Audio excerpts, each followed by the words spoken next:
നന്ദി ചൊല്ലി തീർക്കാൻ ഈ ജീവിതം പോരാ സത്യം പറഞ്ഞാൽ.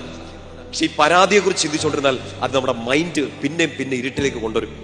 നമ്മൾ അതിനെക്കുറിച്ച് ഇങ്ങനെ ചിന്തിച്ച് ആ പ്രശ്നത്തെ വലുതാക്കി കർത്താവിന് സഹായിക്കാൻ പറ്റുകയില്ലെന്നൊക്കെ നമ്മൾ വിധി കൽപ്പിക്കും. പക്ഷെ ഇപ്പുറത്തെ സൈഡിൽ ഈ പരാതി അവിടെ ഉണ്ടെങ്കിലും ഇങ്ങനെ നന്ദി പറഞ്ഞുകൊണ്ടിരുന്നാൽ ഉള്ളിൽ ആർക്കും എടുത്തു മാറ്റാൻ പറ്റാത്ത ഒരാനന്ദം നിറഞ്ഞുകൊണ്ടിരിക്കും. രോഗം മാറിയില്ലേലും ചിരിച്ചുകൊണ്ടിരിക്കും, കടം മാറിയില്ലേലും സന്തോഷിക്കും.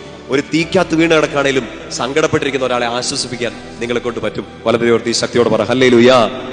നമ്മുടെ ജീവിതം അതിനു വേണ്ടിയിട്ടാണ്. തീക്കകത്ത് കിടന്നുകൊണ്ട് പ്രകാശം കൊടുക്കുക, തീക്കകത്ത് കിടന്നുകൊണ്ട് പ്രകാശം കൊടുക്കുക. എല്ലാ സങ്കടങ്ങളും മാറി, എല്ലാ രോഗങ്ങളും മാറി ലോകത്തെ മുഴുവൻ ആശ്വസിപ്പിക്കാനുള്ള ജീവിതങ്ങളല്ല നമ്മുടേത്. നമുക്ക് നമ്മുടേതായ പ്രശ്നങ്ങളുണ്ട്, നമുക്ക് നമ്മുടേതായ ബുദ്ധിമുട്ടുകളുണ്ട്. എല്ലാ സങ്കടങ്ങളിൽ നിന്നുകൊണ്ട് തന്നെ നമുക്ക് നമ്മുടെ മാതാപിതാക്കളെ, നമ്മുടെ ജീവിത പങ്കാളിയെ, മക്കളെ, നമ്മുടെ പ്രിയപ്പെട്ടവരെയൊക്കെ അവരുടെ ഉള്ളിലേക്ക് ഒരു ആനന്ദം കൊടുക്കാൻ നമുക്ക് പറ്റണം.